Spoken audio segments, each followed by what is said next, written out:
It is Supernanny Saturday, and this week we are looking at the Chapman family. You know, the one with the two teenagers who were taking care of the three little brothers. Well, they cooked and cleaned and went to school virtually. Where are they now? We are going to get to all of that. So grab yourself a beverage and let's dive in. Wow, another week, another family. Let's take a look and see what we've got this time. I'm Brittany. I'm Mariah. Well, this is a first. Teenagers calling me in for help. Must be pretty bad. We're sisters and we have three brothers. Ethan is 4, Cole is 4, and Quinn is 3. My goodness, what an adorable little munchkin that guy is. So where's mom and dad? Well, mom and dad both have full-time jobs. I get it, you have to work, but check out all of the things that these teenagers have to do. I noticed on the wall in the kitchen there was a board that had loads of chores on them, and I saw the girls' names attached to that. And it seems like they do everything.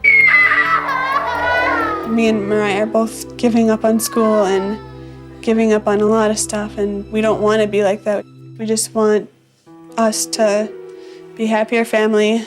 What do you guys think about this situation? We have older siblings and then we have younger siblings. How much responsibility should an older sibling take on? So, Glenn, how much work do the girls get done while you're at work? I think they should get done more than they do. There's a lot of tension between me and the two of them on that scale right there. Yeah. You know, if they want to go do something with their friends, it's probably just because this is the way my parents dealt with me. Are your chores done? Great. You know, but if my stuff wasn't done, it's like, why are you asking? Per usual, Joe Frost knows that this comes from somewhere. Dad was treated this way as a child. Watch this. But do you have good relationships with your parents? No, not really.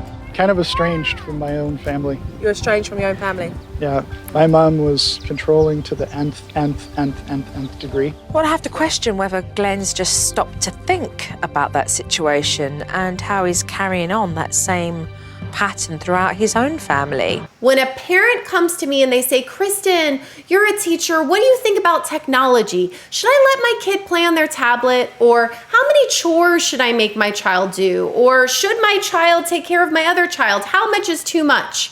I would encourage you to look at your situation and ask one big question. Are you ready for it? What is it replacing? When your child is doing chores, when your child is taking care of another sibling, when your child is on the tablet, what is it replacing? Are they still developing in those 4 major areas that's our job as caregivers to help them develop in? For example, cognitive development. Are they still getting an education? Are the video games and the technology taking away from their learning, from their homework time? That's cognitive. What about physical? Are they still getting in movement? Are they doing baseball, soccer, dance? Are they getting their fine motor skills in if they're younger children? Another area, social emotional. Are the video games taking away from their friendships or are they enhancing them? And then finally, communication and language. So I think the big question for dad here is, are those girls developing in those 4 areas, or are the responsibilities that they have at home to cook and clean overtaking those areas? These parents was going off to work and leaving their 17-year-old and 14-year-old to take care of 3 busy boys whilst expecting them to do schoolwork. And it's stressful for these older girls because they really don't know what to do, and they shouldn't know what to do. You know, they're kids. Well, I think that we can all agree, looking at that they are not developing in those areas. They do not have any time with their friends to develop socially, emotionally. They do not have any time for physical development with extracurricular activities. I doubt that when mom gets home or dad gets home from work that they're off to dance or that they're off to soccer. And my goodness, they're not developing cognitively because they're not even capable of focusing on the work in front of them when they're trying to work at home. I mean, if you're a parent yourself and my gosh, a lot of us did it during the pandemic where we had to work with our children around. Wasn't that fun? No. And we struggle to do it, and we're adults. These children are not developing in the areas that they need to be developing in. I just want to pop in here super fast to show you guys something. Are you ready? Look at how stinking cute that is. My brother made this with his 3D printer, and then I can change out the numbers as I get more subscribers. Isn't that the sweetest thing? So we've been talking about siblings, and I just thought of my brother, and I wanted to mention it. You'll see it behind me in all of the videos.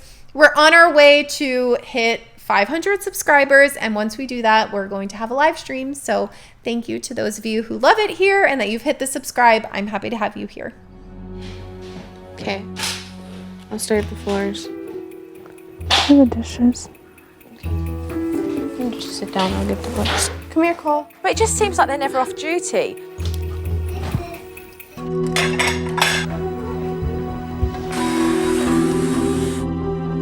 There are numerous studies showing the importance of chores on children and benefits, responsibility, independence, a sense of community. It's not just our job to take care of you, we all do our part. But my goodness, how much is too much? Let's see what happens when mom gets home.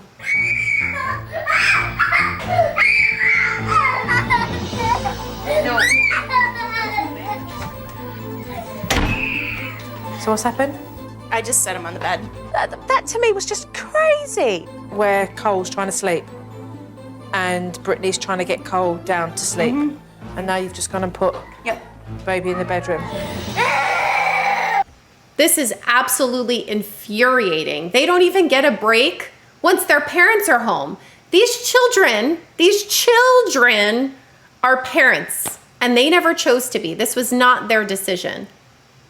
Please let me know how angry you are as well watching this. It is so aggravating. I get it, Mom. You are tired, you worked all day, but you do not throw your children on your other children. So aggravating. That's how it is every night. You just get to the point where it's like, I can't deal anymore. I don't know. I give up. I throw a white towel. I'm done. You're done. So who deals with the kids now then? Who deals with the kids? If you're done and it's quit, towing. Brittany and Mariah. Oh, I forgot. The girls. This is so sad. This is so sad. I'll never talk. Gosh, that's why we love Supernanny. Why do these shows make me cry? I don't think I cried when I used to watch these shows, but now that I'm a mom, I know how defeating it feels to have a child crying that you can't get to stop crying. And I can't imagine what that must feel to be a child myself, taking care of a child.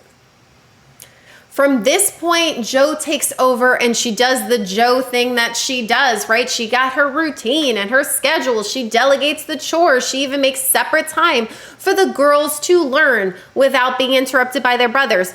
The chore chart was beautiful. Watch the whole episode. I do not post the whole episode because it is not my content. The link is in the description if you want to see it. This is me just commenting on it. And she takes all the chores on a little Velcro board and separates it. It's beautiful. And normally we would all have this deep breath of like, yes, go Jo, go family. Let's all implement this. But this next scene that I'm going to show you is the part where it is revealing on what will happen when the cameras leave. I have that many chores anymore. Dad said it's not going to stay that way after Jo leaves. Mom's getting fed up with all this Supernanny stuff. She doesn't want to accept the schedule. Can't change When the cameras aren't here and when the microphones aren't on, they're just putting on an act for the cameras. The episode continues after this, and we get the traditional Supernanny update where the whole family is like, thanks, Jo. And it just didn't feel right to me. So I looked at the Supernanny wiki, which I will link in the description so you can see it too. Come to find out that this family was investigated by CPS. Now, no neglect was found, no charges were filed, but right after the episode aired, Mom and Dad got a divorce. Now, since then, both of them have remarried. Brittany, who is the oldest one, she ended up joining the US Army. She has 3 kids of her own. Mariah actually lives close to mom, which makes me think there must be some kind of relationship there, because mom does live with her new husband, which would be, you know, Brittany and Mariah's stepdad, with the 3 boys who are also older teens. They should be like 18 or 19 now. But guess what? Dad appears to be completely estranged from the family. Surprise, surprise. And when I say surprise, surprise, I say it in a sad way, because he was estranged from his own parents and he was not able to break that cycle. Now, I wish that we could end on a happy note, because we all want that. That is why we watch these shows. We don't want to get to the end of the book where it's not happy. But I feel like these episodes help way more than just the people on it. All of us got to see this. Maybe you comes from some trauma like this and you're able to apply some new skills that Joe Frost uses, that maybe me on my channel, I can reinforce that. And I'll see you next week. Bye.